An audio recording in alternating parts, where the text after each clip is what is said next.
N9 Media. నేను మీ Srinidhi. You can masturbate by watching films, but if you want actual sex, you should learn. అంటే ఇప్పుడు పుస్తకాలు మానేసి సినిమాల్లోనే చూసి హిస్టోరియాగాజం అంటే చారిత్రక భావప్రాప్తిని పొందే వాళ్ళ కోసం ముఖ్యంగా ఈ వీడియో. శివాజీ మరణానంతరం సంభాజీ హాఫ్ బ్రదర్ రాజారాంను రాజును చేద్దాం అనుకున్నారు. కానీ మొత్తానికి తన వైపుకు అనుకూల పవనాలు వీచేలాగా చేసి రాజయ్యాడు. రాజయ్యాక పక్క దేశాలపై మిలిటరీ క్యాంపెయిన్ చేశాడు. మిలిటరీ క్యాంపెయిన్ అంటే ఆ రాజ్యాలపై దాడి చేసి దోచుకోవడం. దానికి సైనికులకు అనుమతినిచ్చాడు. సైనికులు హత్యలు అత్యాచారాలు చేస్తే శివాజీ ఊరుకునేవాడు కాదు.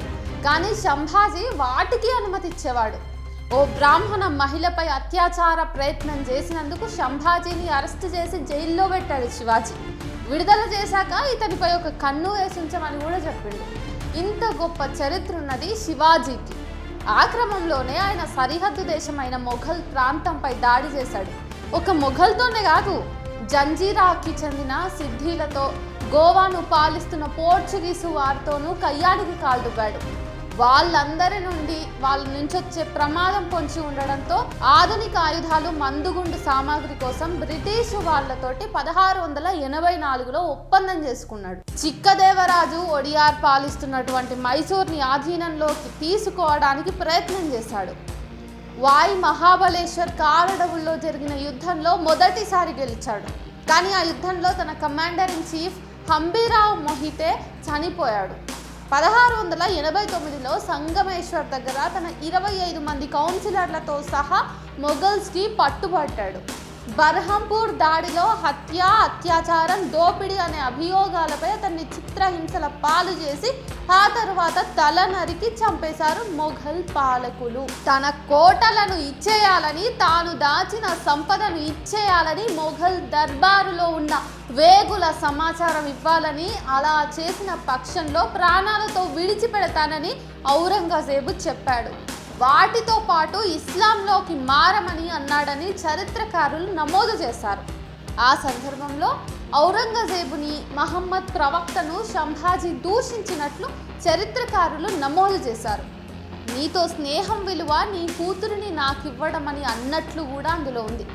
అయితే ఏ మొఘలులైతే తనని చంపేశారో అదే మొఘలుల తరఫున బీజాపూర్ సుల్తాన్కి వ్యతిరేకంగా తన తండ్రి శివాజీతో కలిసి యుద్ధంలో పాల్గొన్నాడు సంభాజీ. సంభాజీ మరణానంతరం తను బతికుండగా రాజు కాకపోయిన రాజారాం రాజయ్యాడు.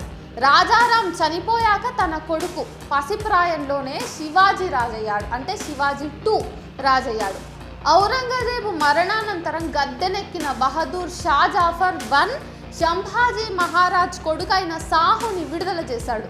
దాంతో సాహు మహారాజ్ మరాఠా పీఠం ఎక్కాడు. సాహు మహారాజ్ తన ఆస్థానంలో బాలాజీ విశ్వనాథ్ అనే పీష్వాను ముఖ్యమంత్రిగా నియమిస్తే సాహు అనంతరం బాలాజీ విశ్వనాథ్ పీష్వా పాలనకు నాంది పలికాడు. పీష్వాల పాలన ఎంత గొప్పదో నయి పేష్వాయి నహే చలేగే అనే నినాదం మహారాష్ట్ర దళిత సమాజంలో ఎందుకు పుట్టిందో అనేది తెలిసిన చరిత్రే. ఈ పరిణామాలన్నీ సంభాజీ మరణించిన 20 ఏళ్లలో జరిగాయి. ఇవాళ ఏ శివాజీని, ఏ సంభాజీని హిందుత్వ ఐకాన్స్ అంటున్నారో అదే శివాజీని బ్రతికుండగానే రాజుగా ఒప్పుకోలేదు వీళ్ళు. పట్టాభిషేకం చేయడానికి ఏ ఒక్క బ్రాహ్మణుడు ముందుకు రాలేదు. కాశీ నుండి గంగాభట్ అనే బ్రాహ్మణుడిని పిలిపించి వాడి నిలువెత్తు బంగారం ఇస్తే ఎడమ కాలి బొట్టన వేలితో ఛత్రపతి శివాజీ మహారాజ్కి బొట్టు పెట్టాడు ఆయన. ఇది ఎవడికి అనుమానం అనిపించదు, ఇది ఎవడికి అవమానం అనిపించదు. ఎందుకంటే శూద్రుడి స్థానం బ్రాహ్మణుడి పాదాల చెంత అని ఇంకా నమ్ముతానే ఉన్నారు. అయితే ఇక్కడ ఒక గమనిక. కానీ ఔరంగజేబ్ ముస్లిం అనే ఏకైక కారణంతో దీన్ని హిందూ ముస్లిం యుద్ధంగా చూస్తారు.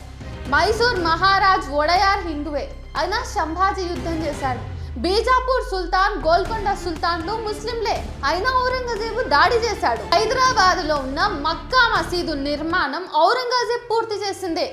హిందూ అనే మతం పేరు మీద ఒక పార్టీ ఓట్లు చేసుకోవాలనుకుంటుంటే ఈ సినిమా వాళ్ళు డబ్బులు చేసుకోవాలనుకుంటున్నారు. ఈ రెండింటికి మతాన్ని రెచ్చగొడుతున్నారు తప్పితే వీళ్లకు ఏమాత్రం ఆ మత ప్రజల మీద ప్రేమ లేదు. ఇంతసేపు నేను మాట్లాడిన మాటలకి సాక్ష్యం కానీ సోర్స్ ఏంటి అని మీరు నన్ను ప్రశ్నిస్తే గనక నేను ఈ స్క్రీన్ మీద ఒక చిన్న కొన్ని పదాలు ఇస్తాను. దాన్ని మీరు రీసెర్చ్ చేయండి, వెతకండి, గూగుల్ చేయండి, లేకపోతే గూగుల్ లెన్స్లో స్కాన్ చేయండి. మీకు నా మాటల వెనుక ఉన్నటువంటి చారిత్రక ఆధారాలు కానివ్వండి, చారిత్రక ఆధారాలతో కూడినటువంటి పుస్తకాల ఇన్ఫర్మేషన్ కానివ్వండి మీ ముందుకు వస్తుంది. పుక్కిటి పురాణాలు చెప్పడానికి నేనేమి ఇక్కడ పని లేక కూర్చోలేదు. నాకు ఏ మతము ముద్దు కాదు, ఏ నాయకుడు కానివ్వండి, ఏ పార్టీ కానీ నాకు వ్యతిరేకం కాదు.